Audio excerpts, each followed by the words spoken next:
Hello everyone, আসসালামু আলাইকুম। কি অবস্থা সবার? Hope you all are doing fine. Welcome back to my channel Humayra and Sadia. New একটি ব্লগ দেখার জন্য সবাইকে ওয়েলকাম। কাছে দূরে দেশ এবং দেশের বাইরে যে প্রান্ত থেকে বসে আমার আজকের ব্লগটি দেখছেন বা দেখবেন, তারা অবশ্যই ভালো আছেন, সুস্থ আছেন। আমরাও আপনাদের দোয়া এবং ভালোবাসায় ভালো আছি, সুস্থ আছি আলহামদুলিল্লাহ। তো প্রতিদিনের মতো নিউ একটি ব্লগ নিয়ে চলে এসেছি। আজকে জুম্মা মোবারক জানিয়ে শুরু করতেছি। সো দেখতে থাকুন, এনজয় মাই ব্লগ। তো আজকে অনেক বৃষ্টি, কালকে থেকে অনেক বৃষ্টি হচ্ছে। আজকে সকাল থেকে হচ্ছে যে দুপুর পর্যন্ত ওয়েদারটা একদম ঠান্ডা ঠান্ডা ছিল, কিন্তু রোদ ছিল। বাট এখন পর্যন্ত বৃষ্টি হচ্ছে দুপুর থেকে। খুব ভালো লাগতেছিল, আবার খারাপ লাগতেছিল। এই টাইমে হচ্ছে যে অনেক কিছু মনে পড়ে যায়, খেতে ইচ্ছে করে, খাওয়ার একটা জোর বেড়ে যায়। তারপরেও খাওয়া দাওয়া তো বন্ধ করা যাবে না, ডায়েট চলতে থাকুক, বাট একদিন খেলে কিছুই হবে না এটা ভেবে হচ্ছে যে খেয়ে ফেলি। তো সবার ক্ষেত্রে হচ্ছে যে সেম ব্যাপারটা হয়, যাদের হয় তারা হচ্ছে যে কমেন্ট বক্সে কমেন্ট করে জানাবেন অবশ্যই। আমি আজকে যেহেতু বৃষ্টি হচ্ছে, আমি ভাবলাম যে আজকে কিছু একটা রান্না করে ফেলি। অনেক চিন্তা ভাবনা করে আমি হচ্ছে যে আজকে হাঁসের মাংস রান্না করেছি। অনেক কিছু রান্না করেছি, অবশ্যই দেখতে থাকুন। আর অনেক বৃষ্টি বলতে অনেক বৃষ্টি হচ্ছে। আর এখন দেখতেছি কি কালকে অনেক বৃষ্টি হয়েছে, বাট পুরো শহরটা যেন, ফেনী শহরটা যেন ডুবে যাচ্ছে, এরকম একটা অবস্থা। কি ড্রেনে অপরিষ্কার ছিল এই জন্য, নাকি অন্য কোনো কারণ? তো এটা নিয়ে হচ্ছে যে একটু খোঁজাখুঁজি করতেছে। মনে হয় যেন বন্যা আবার উঠবে, সবাই একটা আতঙ্কের মধ্যে আছে। তো দোয়া করবেন ফেনীবাসীর জন্য সবাই, সবার দিক থেকে। সো আজকে হচ্ছে যে আমি খিচুড়ি রান্না করেছি, তারপর হচ্ছে হাঁসের মাংস রান্না করেছি।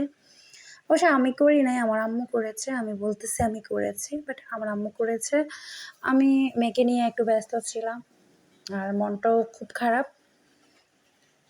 বৃষ্টির দিনে হয়তো বা এরকম হয়, সবারই হয়, একটু মন খারাপ লাগে, একটু ভালো লাগে, কিছু খেতে ইচ্ছে করে, অনেক কিছুই চেঞ্জ হয়, স্বাভাবিক। তো এখানে আমার আম্মু রান্নাবান্না করতেছিল, আমাকে একটু দেখতে বলতেছিল। তো তখনই আমি হচ্ছে যে ভিডিও ক্লিপটা আপনাদের জন্য নিয়ে ফেলেছি। না হয় আমার আজকে কোনো ক্লিপ যাওয়ার ইচ্ছে ছিল না, বা নেওয়ারও ইচ্ছে ছিল না, ব্লগ আপলোড দেওয়ার ইচ্ছে ছিল না। তো কি বলতে চাচ্ছি, আমার মেয়ের জন্য আমার মন খারাপ ছিল। আমার মেয়ের হচ্ছে কালকে থেকে আমার মেয়ে অনেক অসুস্থ, এখন মোটামুটি একটু ভালো আছে। তো সবাই আমার মেয়ের জন্য দোয়া করবেন। তো সব কিছু মায়েরাই হ্যান্ডেল করতে পারে এমন না, মায়েরা হচ্ছে যে পারে না, সব পারে।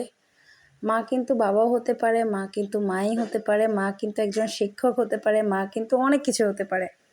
মেয়েদের হচ্ছে যায়, সন্তানদের হচ্ছে যায়, মেয়েদের না, সন্তানের কথা বলি আমি। আমার মেয়ে বলে কথা বলছি না, বাট হচ্ছে সব পারে। মেয়েদের জন্য, সন্তানের জন্য মায়েরা হচ্ছে অনেক কিছু করতে পারে, অনেক কিছু ত্যাগ করতে পারে, এটাই স্বাভাবিক। তো এখানে হচ্ছে আমার রান্নাগুলা কি আমি লাগতেছে তাই না, খেতে ইচ্ছে করতেছে। আমার মনে হচ্ছে যে আমি এখনও খাচ্ছি, অনেক মজা হয়েছে।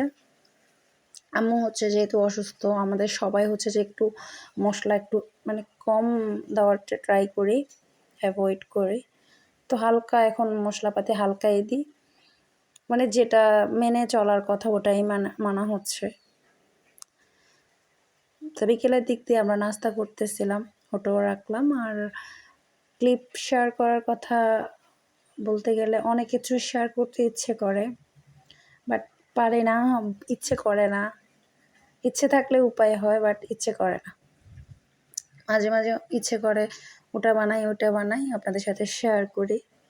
মাঝে মাঝে একদমই ইচ্ছে করে না, তারপরে ইচ্ছের বিরুদ্ধে গিয়ে হচ্ছে ভিডিও আপলোড দিতে হয়, ভিডিও এডিটিং করতে হয়। তা আমরা সব নাস্তা নিয়ে আসছি, ওগুলো হচ্ছে যাই খাবো। আর এখান দিয়ে হচ্ছে আমার বুড়ির কোনো কিছুই ভালো লাগতেছে না, তিতো তিতো লাগতেছে। তো ওটা খেয়ে একটু টেস্ট করতেছে, ওটা খেয়ে একটু টেস্ট করতেছে, ওর কাছে কিছুই ভালো লাগতেছে না। ওর অনেক জ্বর ছিল কালকে, অনেক জ্বর ছিল, আজকেও সকাল থেকে ছিল, একটু দুপুর দিকে কমেছে, এখন একটু ভালো আছে। ওর কালকে থেকে খেলাধুলা একদম বন্ধ হয়ে গেছিলো, শুধু শুয়ে পড়ে এরকম একটা অবস্থা ছিল। তো আলহামদুলিল্লাহ এখন একটু ভালো আছে। তো সবাই আমার মেয়ের জন্য দোয়া করবেন। আমি আপনাদের কাছে দোয়া চাচ্ছি, আর কারো কাছে না। আর যেহেতু আমার অনেক ভালোবাসার মানুষ আছে এখানে, তাদেরকেই বলতেছি। তো এখানে হচ্ছে আমার মেয়ে চাচ্ছে আমি ওর সাথে একটু দুষ্টুমি করতেছি, কে নিচ্ছি। ও পড়াশোনাও করতে চেয়েছিল, পারতেছে না বেচারি, মানে অসুস্থতার কারণে ও কিছুই করতে ইচ্ছে করতেছে না। তা আমিও একটু বসছিলাম, তো এই কারণে ও পড়ালেখা করবে এরকম। আর এখানে দেখেন পুরা পুতুলকে গোছল করাই ফেলছে। এটা হচ্ছে যে কালকে করছিল, ও হচ্ছে সব কিছু ক্লিন করবে, বাসা ক্লিন করবে, হচ্ছে মানে ও সব কাজ করবে। এই পানি ধরে ধরে হয়তো বা এরকম হয়েছে, না হয় বৃষ্টির জন্য ঠান্ডা লেগে গেছে, জানি না হঠাৎ করে কেন হয়েছে। এখানে হচ্ছে রাতের দিক দিয়ে আম্মু রান্না করছে, এটা রাতের রান্না ছিল বাইলা মাছ, তারপর হচ্ছে যাই মিষ্টি কুমড়া ভাজি। So yeah, that's all for the today. Thanks for the watching everyone. Allah Hafiz.